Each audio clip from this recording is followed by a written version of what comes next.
Tem trabalhos que eu comecei há muitos anos e fica parado ali no ateliê e vai retomando. Em 2004 eu tinha cortado vários chassis pequenininho montado e comecei a fazer uns trabalhos que eu chamava de volpinho. Em 2017 eu peguei aqueles trabalhos e vi que aquilo era um conjunto bem bacana. Só que eu falei, pô, não quero colocar isso direto na parede, né? Parecia tanto uma joia aquilo que eu falei, não, vou colocar isso num estojo, guardadinho. E saiu o primeiro estojo, que era 10 estudos sobre Volpe. E aí eu tinha um quadrinho que eu tinha feito em 2000, começado em 2011, que era sobre um dos trabalhos da série Em Vermelho do Milton da Costa. E aí eu peguei, finalizei aquilo, fiquei empolgado, fiz o outro e fiz o estojo número 2, que chama estojo número 2, 2 estudos em vermelho sobre o Milton da Costa. A minha formação foi como pintor paisagista. Desde criança eu aprendi a pintar paisagem, a cozinha da pintura, preparar tinta, chassi, tela, tal.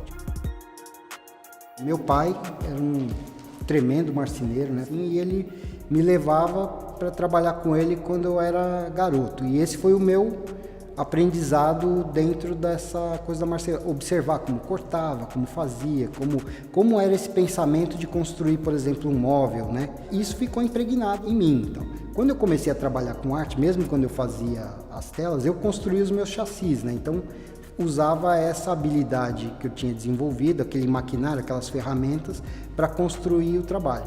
Só que ao longo do tempo isso foi ficando uma coisa muito forte, porque quando o trabalho virou uma pesquisa e eu comecei a me aprofundar, eu percebi que para mim era muito funcional, né, dominar todos os meios de produção do trabalho, porque como era uma experiência, por exemplo, se surgia um questionamento ali, por que fazer assim e não assim?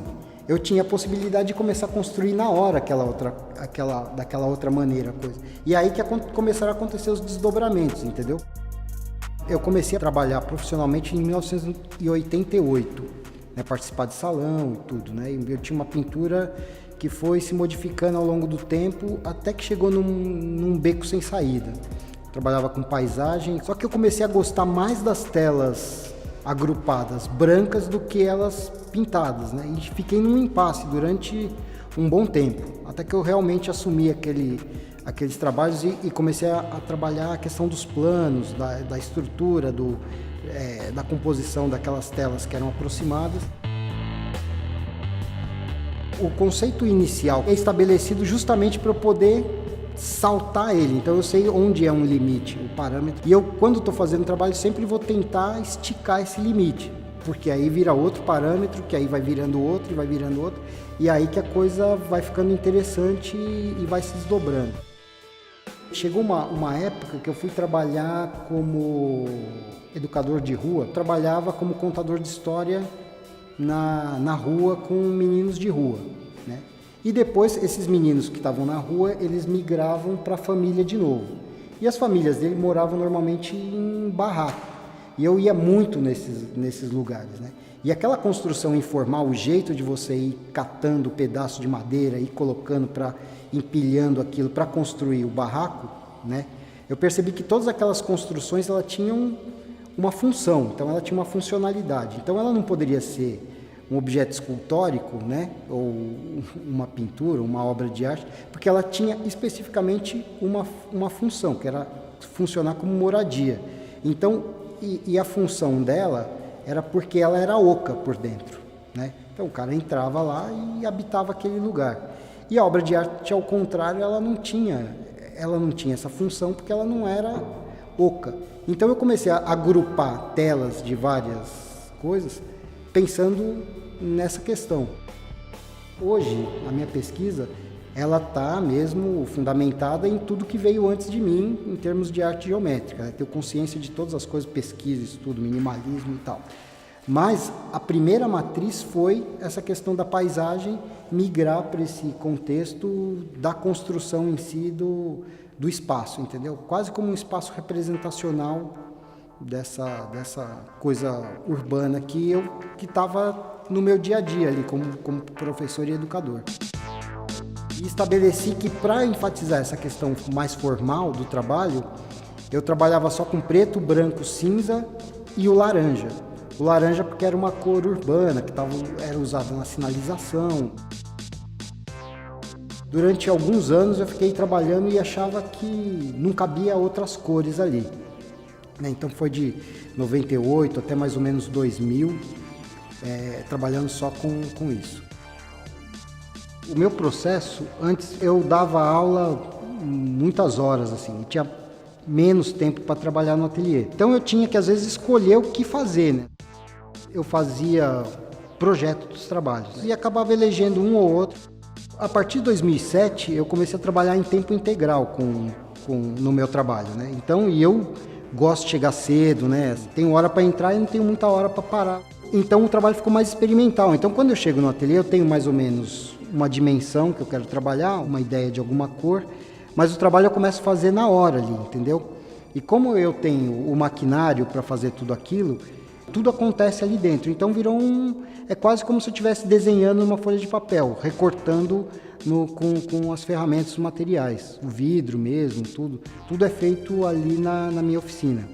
Eu corto vidro, pinto vidro, corto alumínio, a madeira, e eu sou apaixonado por ferramenta, então tenho bastante recurso. Nunca aconteceu assim, por exemplo, de eu estar fazendo um trabalho e ele mudar completamente, entendeu? A linguagem e tal. Ele é sempre dentro daquilo ali, eu vou desdobrando e vou esticando limites.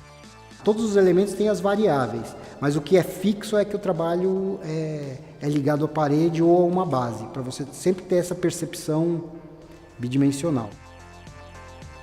Agora que eu tenho a oportunidade de montar todos os trabalhos, né, uma sequência assim, eu vejo que apesar de diferenças grandes, né, todos têm a mesma característica, a mesma linha de pensamento e isso fica muito claro, né, e me deixa bem contente. Por exemplo, com uma série dos acidados, ou esses trabalhos novos que chamam agrupamentos horizontais, que são trabalhos em alumínio, ele me propôs um novo aprendizado, que é a pintura à pistola, né? E aí ele me dá uma lisura diferente, uma fatura diferente, e é uma pesquisa que está só começando aí. A exposição parte de um trabalho que eu fiz em 1998, que é um quadro que chama 5 telas pintadas e parafusadas. E é um quadro grande, né, e foi o primeiro quadro que eu considero maduro na minha produção. Que eu fiz mesmo, que eu assumi essa coisa da tela quase branca, que era um quase agrupamento informal de módulos, né? Esses dois aqui. Depois vieram aqueles trabalhos que são de uma série que eu chamo de separados. E eles têm uma madeirinha entre, que cria que é um outro módulo que cria um espaço para evidenciar essa coisa das duas partes. E tem uma coisa no meu trabalho que eu sempre quis que ele mostrasse o que ele é, como ele foi feito, como, entendeu? Sem estabelecer nenhum truque. Então, ele sempre vai mostrar como ele foi construído. Se você prestar atenção, não vai chegar e falar, como o cara fez isso, né? Não, tá aqui. Foi feito assim, aqui corre o vidro, é esse tanto de sobra que a madeira morde o vidro, então tá tudo muito claro. E eu só trabalho com cor de catálogo, né? Então não tem mistura de tinta, assim. Então isso me dá um limite, né? Um parâmetro de cor. E para mim, o que faz a variação as cores variarem, parecer que são muitas e diferentes, é a proporção que cada uma entra no trabalho, e a aproximação. Eles são mais variações do que simplesmente uma questão só formal de composição. Então, eu fui fazendo e fui percebendo que eu precisava de um espaço maior de vermelho aqui, outro um pouco menor para poder variar, e isso que foi determinando as configurações. Então, um amarelo cádmio do lado de um roxo, você vai perceber ele de um jeito, e do lado de um vermelho vai ter uma outra percepção. E essas diferenças e proporções é que parece que são vários amarelos. E para essa exposição eu falei, bom, eu vou estabelecer um desafio para mim, pessoal, que eu vou fazer 120 quadros, né, que eram a partir de 6 variações da mesma composição, que seria amarelado, azulado, avermelhado, esverdeado, cinzento e multicolorido, e 20 variações de composições. E aí foi bacana, foi um tremendo desafio. E aqui na exposição tem parte dele, tem um terço. No final de 2000 eu fiz esse trabalho grande, que chama 4 propostas para se relacionar com o quadro. Então ele foi um trabalho determinante na minha pesquisa, porque depois dele é que se estabeleceu o conceito de estrutura quadro. Parte do retângulo ou do quadrado que tem que estar ligado à parede para manter o caráter bidimensional do trabalho. E percebi que quando eu fiz isso, essa estrutura ela tinha vários elementos que podiam ser desmembrados e estudados separadamente. Então a tinta era um elemento, a fatura do quadro, a dimensão, né, o formato, a cor, a pincelada, todos esses eram elementos que eu poderia estudar separadamente e agrupá-los num trabalho, não todos de uma vez, mas de acordo com o que eu quisesse discutir naquela obra especificamente, naquele momento especificamente. E quando eu descobri isso, foi o princípio de uma pesquisa que foi se aprofundando cada vez mais em cada um desses elementos, até que eu fiz uma descoberta que foi tremenda para mim, assim, que cada elemento para entrar num quadro, ele tinha que ter um critério, né, para ele ser escolhido. E o parâmetro foi que cada elemento tinha que ter uma função dentro da estrutura quadro. Então, um exemplo disso é o vidro, para proteger. Então, ele tem essa função protetora dentro da estrutura quadro. Só que para cada função de um elemento, ele tem uma propriedade. E é aí que a coisa fica rica, né? Por exemplo, o vidro, que tem essa função protetora, que é limitada, seria só isso, ele tem uma propriedade que é a propriedade refletora.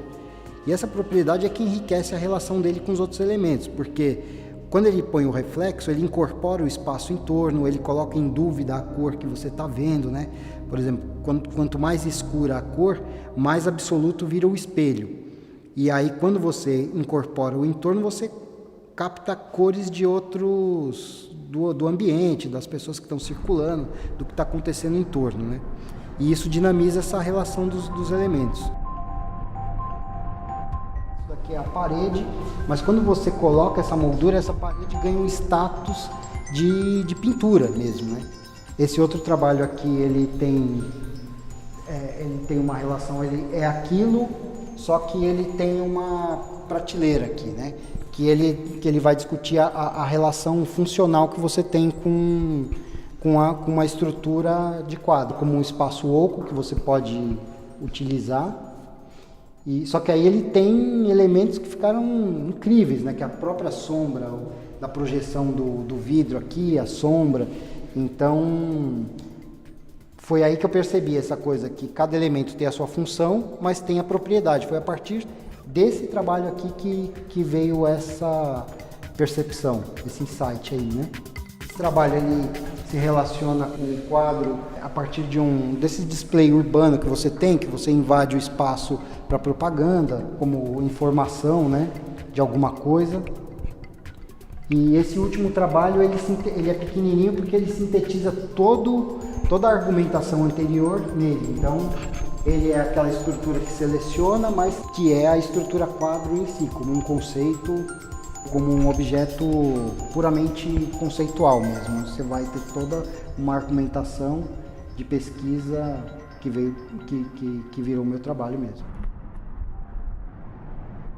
Esse trabalho chama listrado, né, por causa dessa coisa horizontal dele mesmo, da dúvida, né, que o vidro coloca em relação à cor que você está vendo, por causa do reflexo. E eu queria potencializar isso daí. E aí ele tem, além do vidro pintado, uma lâmina de vidro que cai para frente aqui. E aí quando você está na frente desse trabalho, você quase não percebe essa inclinação. Porém, ele cria um reflexo duplo, ele reflete o que está para baixo e o que está em frente, e sobrepõe esses dois momentos. E cria uma certa estranheza, assim, né? Cria uma narrativa meio fragmentada.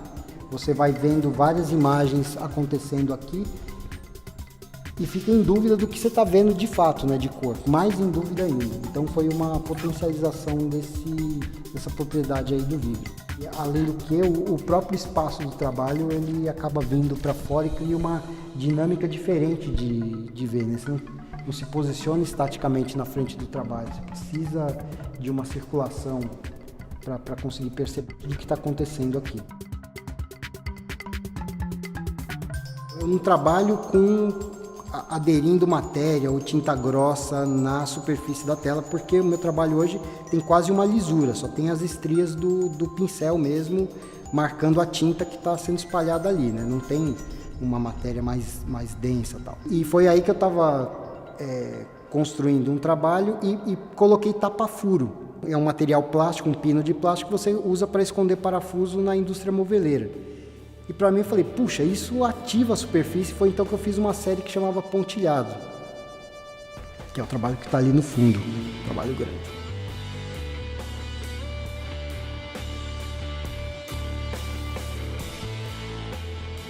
Meu trabalho, ele também sempre, eu parto do princípio do lugar que eu vou expor. Então eu sempre estabeleço uma relação com aquilo para principiar como que o trabalho vai acontecer. Foram 4 anos mapeando o trabalho, vendo os trabalhos que seriam mais significativos, tentando sintetizar uma obra que de 20 anos tinha bastante coisa realizada, né? Eu percebi o quanto tinha realizado em número de trabalhos. E sintetizar isso, aí eu fiz uma síntese, que eu achei que era bem enxuta, só que quando chegou aqui, os trabalhos que eu não via há muitos anos, começaram a pedir um espaço cada vez maior, e eu tive que ir sintetizando isso e enxugando cada vez mais. Então cheguei nesse número de trabalhos aqui, que acho que cobre esse período, mas muita coisa ficou de fora. Algumas séries nem tem representante aqui, né? Assim, algumas séries de algumas exposições que eu considero realmente importantes, relevantes, né? Que discute uma questão interessante, que está aberto, que eu posso retomar, e ficaram de fora. Então também isso para mim é uma possibilidade de retomar essa ideia da revisão do trabalho, né, num outro momento.